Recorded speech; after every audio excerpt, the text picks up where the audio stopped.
मुल्ज़िम की दरख्वास्त थी कि मुगविया से मुलाकात कराई जाए, तो आज क्या हुआ फिर?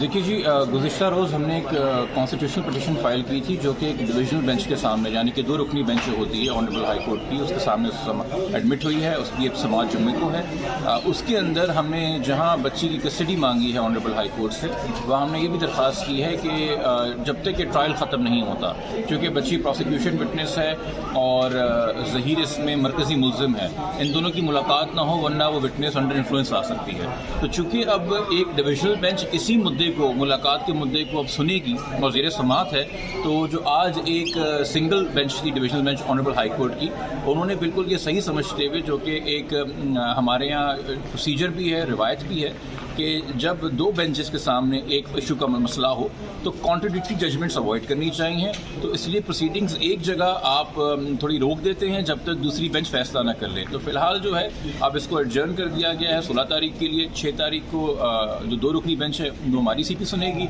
और ये जो आज दरख्वास्त मुल्ज़िम की जानिब से लगाई गई थी इसकी अब 16 को समाअत होगी। अच्छा, कल जो वहाँ पर पिटीशन थी उसमें एक सवाल आया था बीच में कि कुछ कंसीलमेंट करके ऑर्डर लिया गया है बच्ची को पेश करने का, जिसमें जो फैक्ट्स हैं वो नज़रअंदाज किए गए, छुपाए गए। कौन से फैक्ट्स छुपाए गए? मेरे ख्याल में देखिए, जो इतराज़ आया है वो उन्होंने किया जो कोर्ट में मौजूद ही नहीं थे, और मेरे ख्याल में आप तो कोर्ट में मौजूद थे।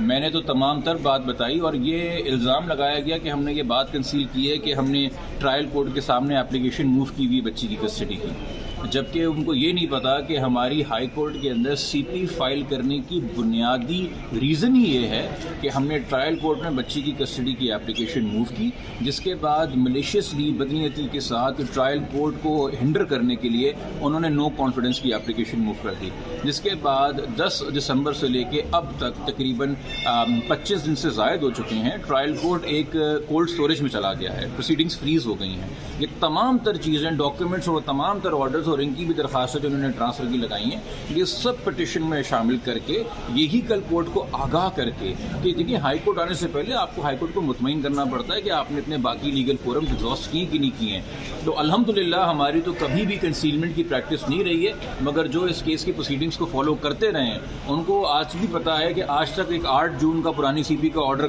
पढ़वाया जाता है, 21/7 का नहीं पढ़वाया जाता है, और मेडिकल बोर्ड की रिपोर्ट भी नहीं दिखाई जाती है। वो सारी चीज़ें आके हमें अदालत के सामने रखनी पड़ती हैं। तो कंसीलमेंट की हमारी प्रैक्टिस नहीं है, और अगर ये इल्ज़ाम किसी का है तो 6 तारीख को हेयरिंग है, वो आके फाइल में से दिखा दें कि कहाँ कंसील किया है। I am sure high court उनको सुनेगी, बट अगर नहीं है तो मेरे ख्याल में ऐसे इल्ज़ाम लगाने से पहले सोचना चाहिए, और अगर लगा दिए गए तो फिर मेरे ख्याल में माज़रत बनती है उनकी तरफ से। Thank you sir.